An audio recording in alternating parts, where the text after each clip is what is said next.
Las vacas lecheras, ¿cómo hacer para que produzcan más leche? El deseo de todo ganadero sería poder producir, con métodos simples, más leche y disminuir el tiempo que el ganadero invierte en el establo.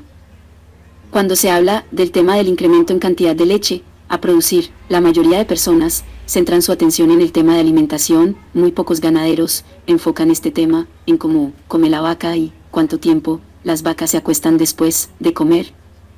¿Te has preguntado qué sucedería con el rendimiento lechero si las vacas se acostaran 30 segundos más rápido de lo que lo hacen hoy?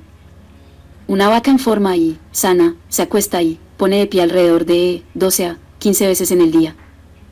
Para producir 1 litro de leche, una vaca lechera necesita que 400 a 500 litros de sangre pasen por su ubre.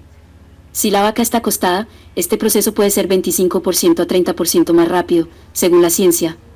Si la vaca se acuesta 1 hora más de lo que ya lo hace en el día, significaría 1.7 kilogramos de leche más en el tanque al final del día.